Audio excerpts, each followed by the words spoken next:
ધર્મપ્રાણ સુંદરસાદજી, આપ સૌને ખબર છે કે અમદાવાદ મુકામે આગામી કાર્તિક સુદ છઠથી લઈને કાર્તિક સુદ 12 સુધી, એટલે કે ઓક્ટોબર મહિનાની 27 તારીખથી નવેમ્બર મહિનાની 2 તારીખ સુધી વિશાળ કાર્યક્રમનું આયોજન પંચદશાબ્દી સ્મૃતિ મહોત્સવના રૂપે કરવામાં આવે છે.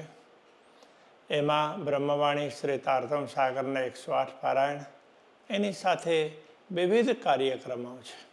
શ્રી તારતમ સાગરનું રસપાન, શ્રીમદ ભાગવતનું રસપાન અને એની સાથે અનેક કાર્યક્રમો અને અનેક સંત મનીષીઓના ભાવો એમાં એ સભામાં વ્યક્ત થશે.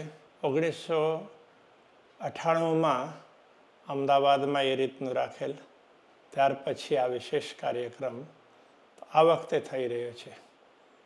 એટલે હું સમગ્ર ગુજરાતના સુંદર સાથને અને ગુજરાતથી બહાર પણ સુંદર સાથ જ્યાં જ્યાં પણ રહેતા હોય પહોંચી શકે આ કાર્યક્રમમાં ખાસ ઉપસ્થિત રહેજો અને કાર્યક્રમને ખૂબ સારી રીતે માણજો, સેવા પણ કરજો અને કાર્યક્રમનો પૂરેપૂરો લાભ પણ લેજો.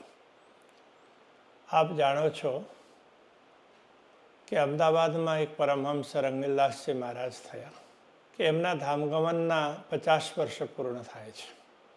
એટલે એમને સ્મૃતિ પણ જળવાઈ રહે અને અનેક સુંદર સાતને એનો લાભ મળે એ હેતુથી અમદાવાદમાં એક વિશેષ કાર્યક્રમનું આયોજન કરેલ છે. અમદાવાદ તો આખા ગુજરાતના કેન્દ્ર સ્થાને છે. ગુજરાતના કોઈ પણ ગામના સુંદર સાથ હોય તો એમના કોઈને કોઈ પરિવારના સદસ્યો અમદાવાદ તો હોય છે, સૌરાષ્ટ્રના તો ખાસ.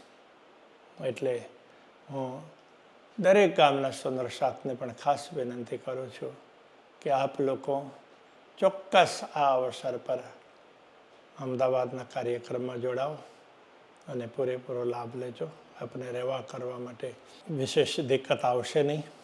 એમ તો આપણા સગા સંબંધીઓ મોટા ભાગના ત્યાં છે જ, અને છતાં પણ આપને રહેવાની કંઈક સગવડતા જરૂરત હોય તો ત્યાંના કાર્યકર્તાઓ, ખાસ કરીને સ્વામી શ્રી 108 ચંદન સૌરભજી મહારાજ અને ત્યાંના કાર્યકર્તાઓને આપ જાણ કરજો. દિવાળી પછી તો આપણે બધા 15 દિવસ સુધી આનંદ માણતા હોઈએ, તો આ વખતે આ કાર્યક્રમમાં સંમિલિત થઈને આનંદ માણીએ. તો સૌને હું ફરીથી આગ્રહપૂર્વક વિનંતી કરીને મારી વાણીને વિરામ આપું છું. પ્રણામ.